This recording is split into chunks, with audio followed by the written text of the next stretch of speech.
Talking Economics, Emerging Scholars. Welcome to the podcast by the Center for Economic Research and Graduate Education, Economics Institute. Welcome to this episode of Talking Economics, Emerging Scholars. Our guest today is Sinara Gharibyan, one of this year's job market candidates. Sinara is an applied economist with research interests spanning economic history, political economy, gender economics, and development economics. Her job market paper focuses on how memories affect political behavior. In particular, the paper disentangles the effect of two types of memories, fam-ily and collective, combining two episodes from Armenian history. The paper has also won the Young Scholar Award at Conference on the Political Economy of Democracy and Dictatorship in Münster this spring. During her PhD studies, Sinara participated in the CERGE-EI student mobility program, spending time at Université Clermont-Auvergne in France. Next semester, she plans to continue her mobility program at Universitat Pompeu Fabra. Welcome, Sinara. Thank you for inviting me. In our Emerging Scholars series, we typically start with the reasons to pursue a PhD in economics. Hence my first question. Why did you choose this field of study? Why and when did you decide you want to pursue an academic career? I can start from the very beginning, how I chose to be an economist.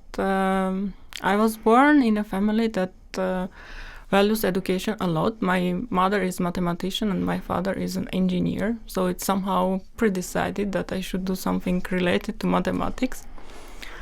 But then when time came, I chose economics because it's not only mathematics but also some context, some storytelling. You find some patterns, you find some behavioral changes, and it was much more interesting for me than just pure mathematics. Yeah, mathematics is very nice, very beautiful, but it was lacking the context for me. So that's how I chose economics. And so you started already at your bachelor level? Yeah, I studied with economic theory. I did my bachelor's in economic theory, then continued my master again in economics. And after my master, I started to work in insurance company. It was a nice and interesting job, but I was somehow missing science, let's say. And during that time, I started also to teach in the university where I did my master's as a teaching assistant. Which is where? American University of Armenia. Mm-hmm. So I started to teach there, and it was quite nice experience. And I felt that when I was explaining something and when students were nodding, it was kind of very satisfying moment that you explain something and they understand. So during this time, I understood that I like science, I like to teach. So the natural way to continue is to do PhD. Unfortunately, during that time, David Aduns, which is a CERGE-EI student, came to American University of Armenia to promote CERGE-EI program. So he gave a presentation, and I liked the program. And during that time, I decided that I should definitely apply. Then I applied and then got admitted and ended up in CERGE-EI. Here you are. So did your dreams come true? How were your studies? I think yes. What I had in mind, fully, completely match what I have now. Even more, I would say, because when I came, I didn't have a clear idea what type of research I would like to do. But during the classes here, during the seminars here, I kind of it was more clear for me what I want to do in the future. So in these terms, I'm fully satisfied. Interesting. So you came with the research ideas here with the help of faculty and attending the classes and seminars. Yeah, exactly.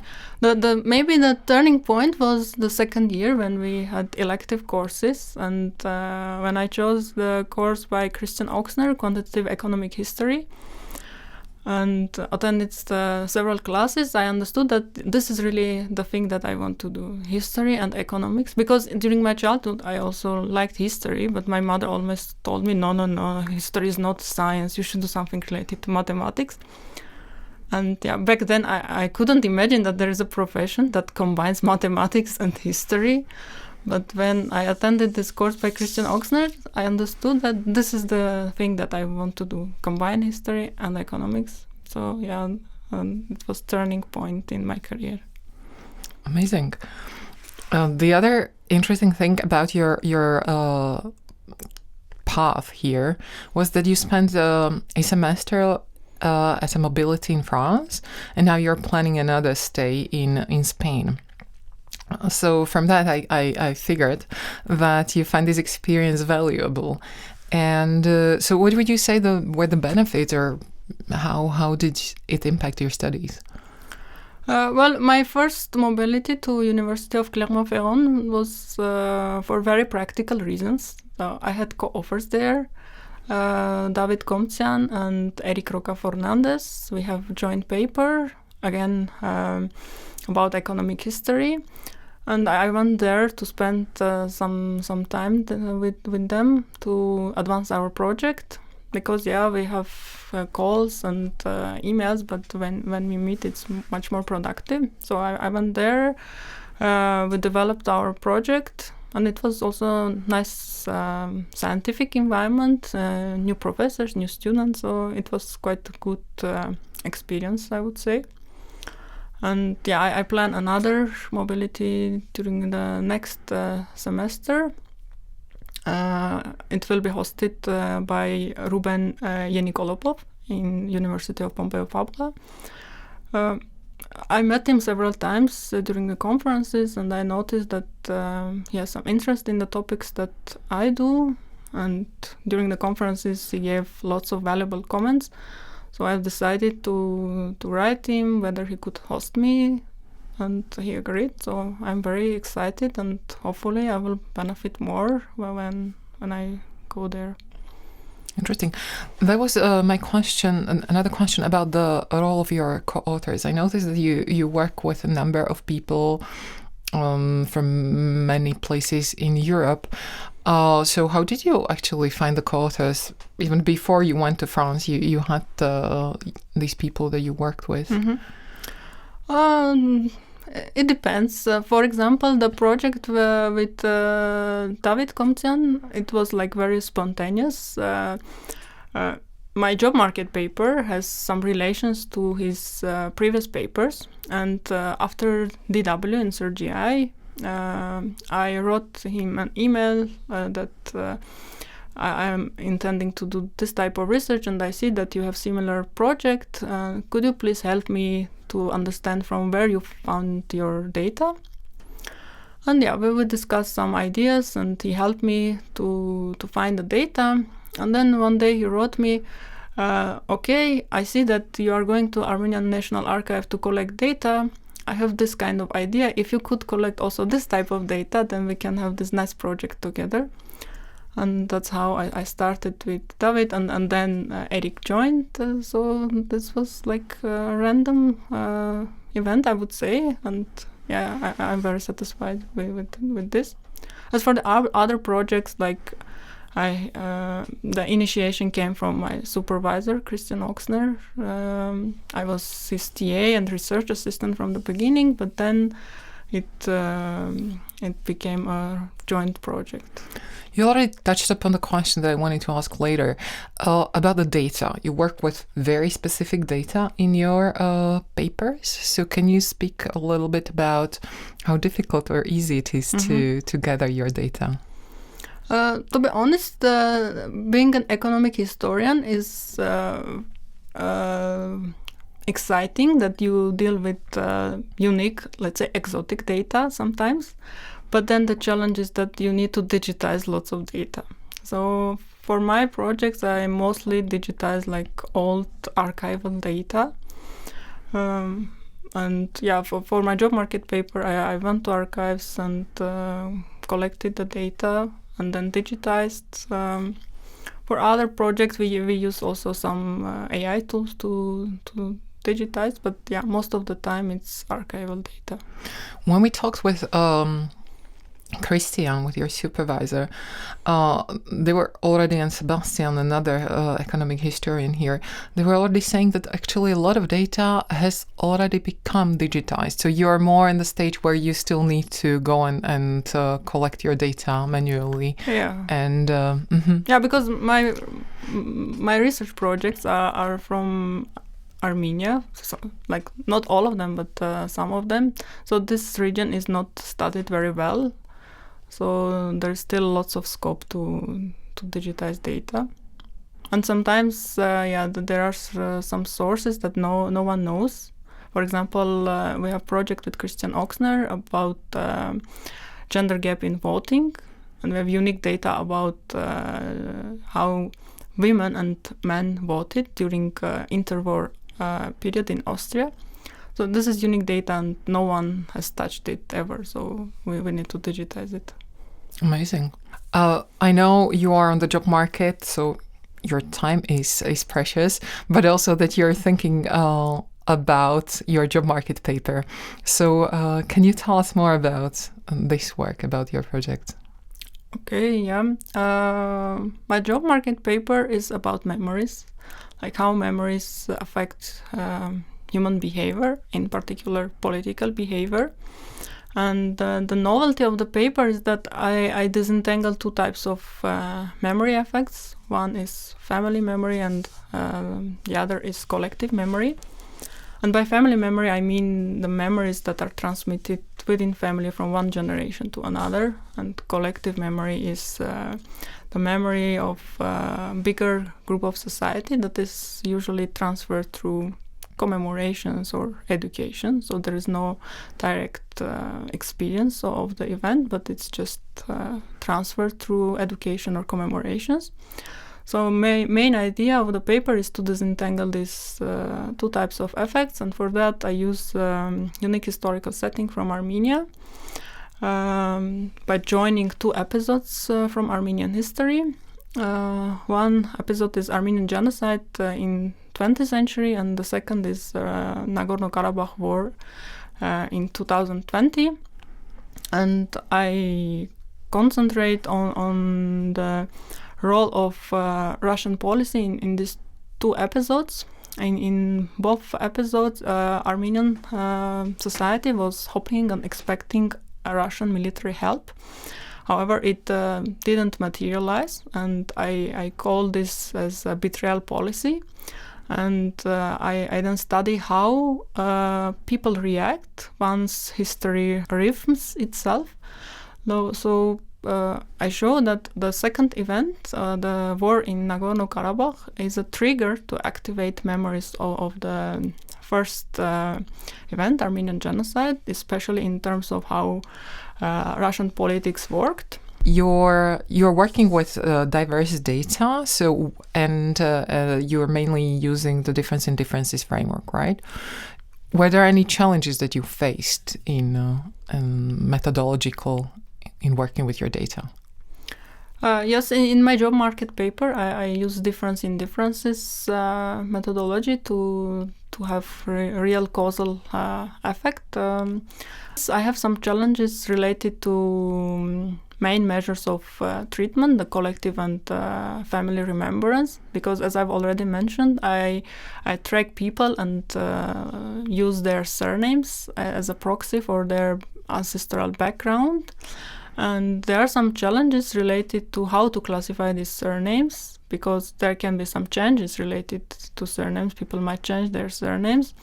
So that's why I need to come up with some robust ideas how to address it. For example, I ran some simulations to see whether my effect that I estimate in the paper is lower bound or upper bound, and due to the simulations I find that what I find is the lower bound effect. So and the magnitude is quite high, I would say. What I find is that 1 out of 11 voters didn't vote for pro-Russian parties because of memories.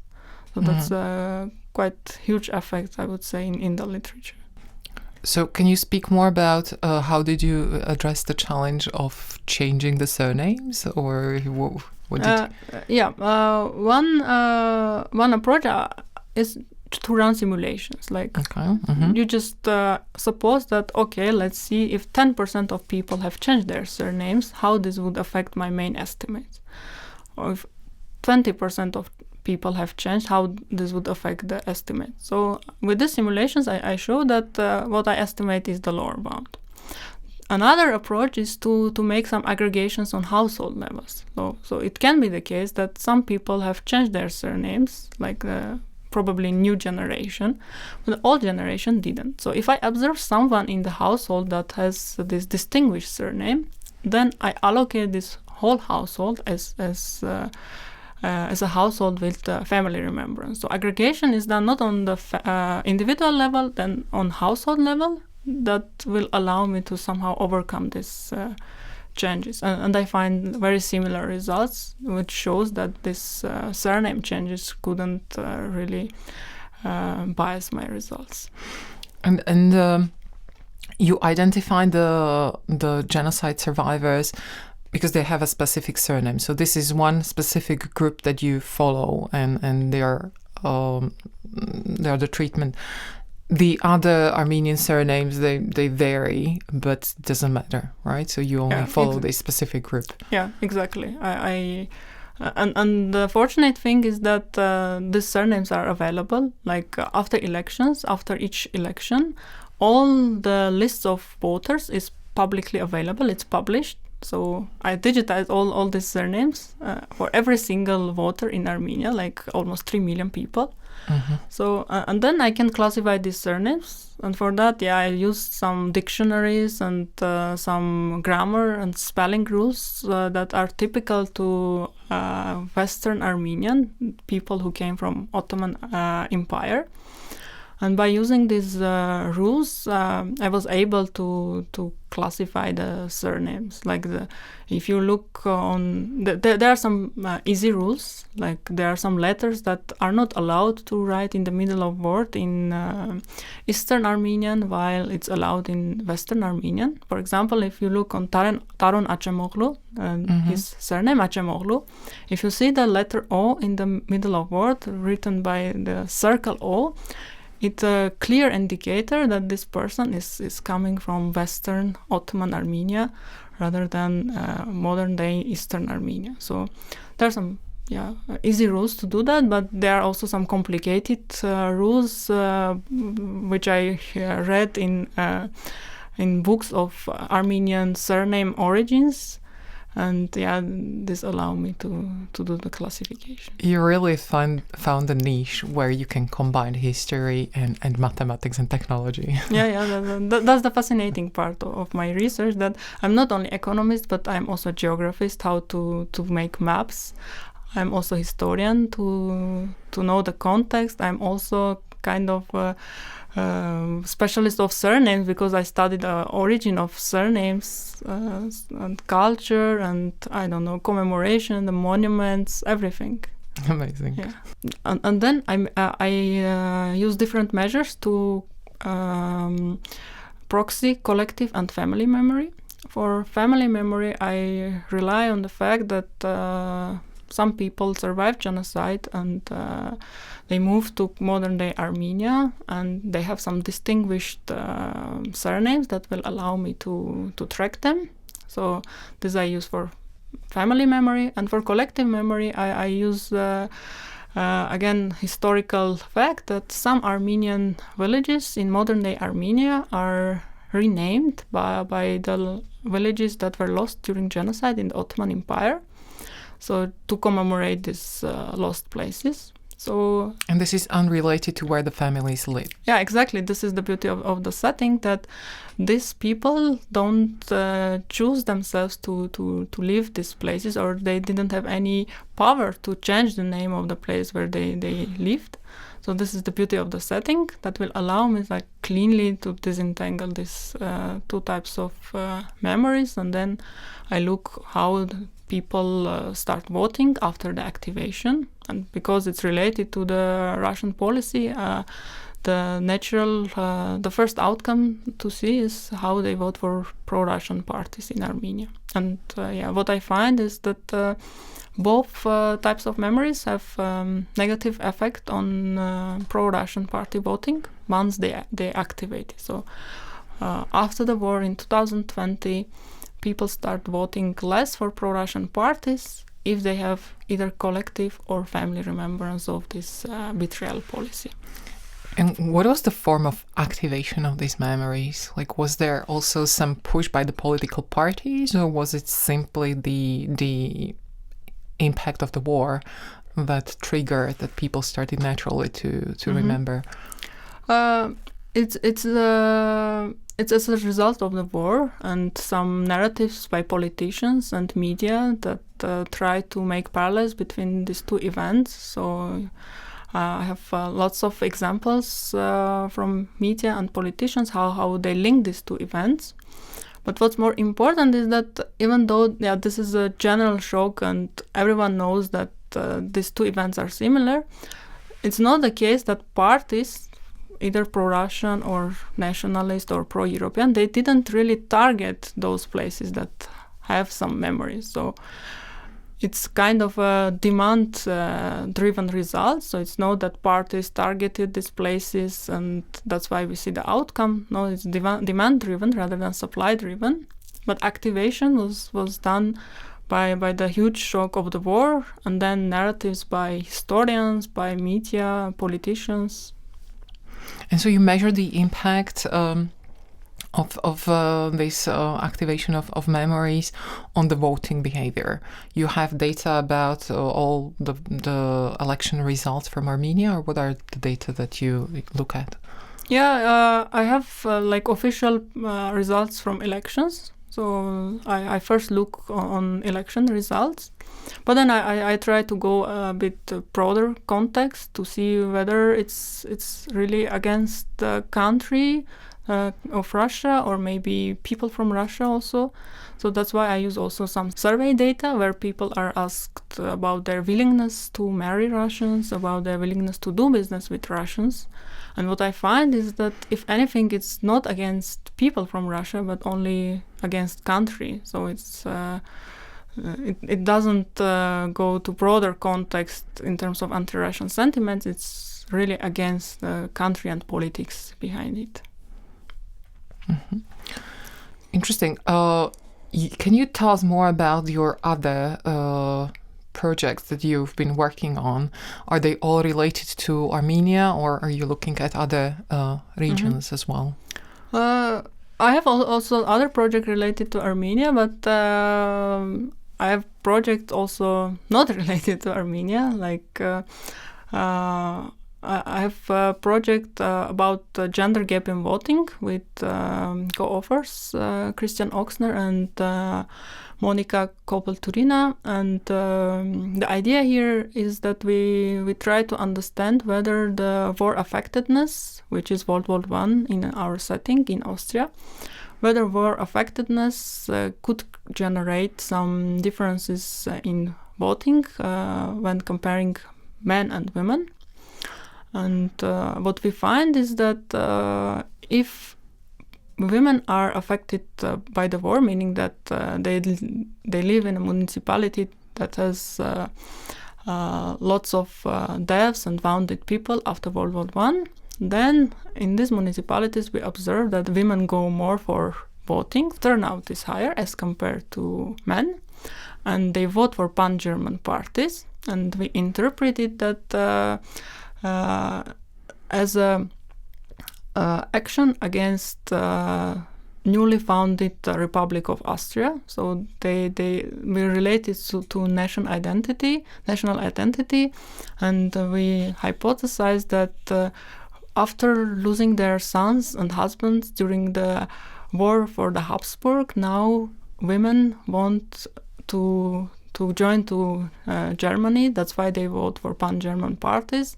So because they lost their sons in the war by Kaiser, governed by Kaiser, they now don't like the Austrian Republic, and that's why they now want to trust a different one.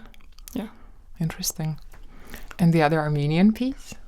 Other Armenian project is about human capital formation in 19th century Armenia, which is still an economy under Malthusian forces. Here we test unified growth theory, which states that there's a link between child mortality and human capital. And we have a nice setting in Armenia where we can do that, because we observe high variation in terms of altitude, and we argue in the paper that altitude could have a huge impact on child mortality because of disease transmission. So we show in the paper that in higher altitudes disease transmission is low, which then decreases child mortality.